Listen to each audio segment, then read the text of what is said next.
New Orleans, whose ethnic mix of people loved dances, picnics, and especially parades, provided the perfect environment for a new and fresh art form.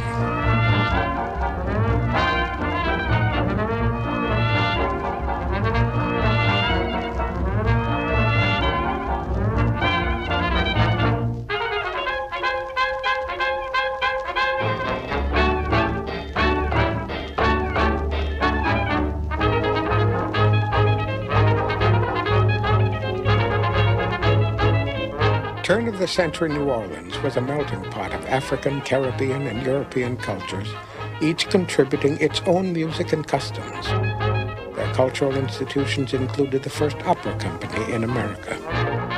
While most Black Americans held low-paying menial jobs, the entertainment field at least offered hope for the future, and New Orleans, with its many social functions, offered plenty of work for good musicians. Jazz musicians were largely self-taught, but the slurred note or earthy vibrato that would have raised a music professor's dander was just what the cabaret crowd ordered. Jazz set the whole body in motion, and its appeal was not restricted to New Orleans. The music began to spread.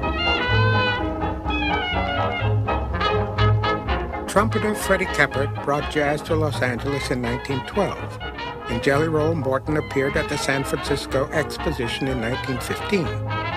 But the West Coast proved not to be fertile ground for the New Orleans sound, and Morton came east to perform in Chicago and Detroit. A colorful braggart, he later claimed to have invented jazz, which no one believed. His work in the 20s, however, was in many ways ahead of the times. Much of it anticipated the swing era. When Nick LaRocca and other white musicians from New Orleans formed the original Dixieland Jazz Band, they claimed to be the creators of jazz. They performed in Chicago and New York, but their somewhat hokey sound only appealed to those who hadn't heard the real thing. They're remembered today because in 1917 they made the world's first jazz recordings and proved that there was a market for this new music. But it would be 5 more years before Black musicians could record jazz. Records would become one of the most important